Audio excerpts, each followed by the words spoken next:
Nos problématiques personnelles, hein, que ce soit des problématiques qu'on a dans notre vie professionnelle, dans notre vie personnelle, même dans notre passé, peut induire des problématiques de sommeil, etc. Alors là, on va les régler en réglant les problématiques.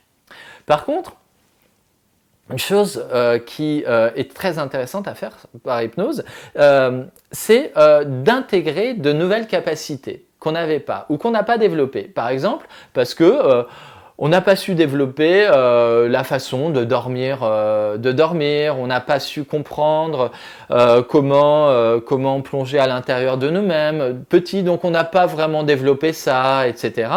Et pour le sommeil, par exemple, on peut réapprendre ce qu'on n'a pas vraiment bien appris au début. C'est comme si vous appreniez à écrire au début avec un très mauvais prof. Toute votre vie, vous allez mal écrire, par exemple, ou mal faire ce que vous avez appris, mais on peut réapprendre. Eh bien, on peut réapprendre à dormir aussi. On peut réapprendre les principes de base du sommeil. On peut réapprendre ce que ont appris naturellement les gens qui savent très bien dormir, très bien se reposer. Hein. Et intégrer de nouvelles capacités. Et ça, l'esprit inconscient, il adore intégrer de nouvelles choses. Hein.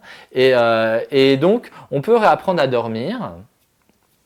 Et ça, c'est une de mes spécialités à moi. Donc, de faire... Alors là, on sort un petit peu de l'hypnothérapie, mais c'est plutôt du coaching, enfin, une formation, un apprentissage, comment on fait pour dormir. Et donc ça, c'est un travail que je mène personnellement depuis de nombreuses années parce que je l'ai utilisé pour moi. J'ai réappris tout seul à dormir à un moment où j'en ai vraiment eu besoin. Ça a très très bien fonctionné. Et maintenant, je l'enseigne aux patients qui en ont besoin, qui ont besoin de retrouver les mécanismes de base du sommeil, qui ont besoin de peut-être moins dormir, de savoir faire des siestes dans la journée, et ça, tout est axé là-dessus. Savoir se reposer au bon moment, savoir quand aller se coucher le soir, quand se réveiller le matin, parce que la plupart des gens vont se coucher le soir, en fonction, quand ils ont fini de faire ce qu'ils avaient à faire, finalement. Et en fait, finalement, il se trouve que souvent, on va se coucher au moment qui n'est pas opportun pour nous.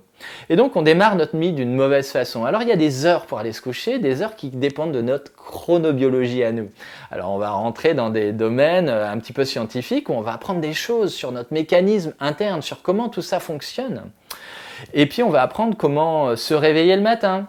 Comment mettre l'heure du réveil le matin, parce que tout le monde encore met l'heure du réveil du matin en fonction de l'heure à laquelle il doit être au boulot. On enlève le temps qu'il faut pour aller au travail, le temps qu'il faut pour se préparer, puis on met l'heure.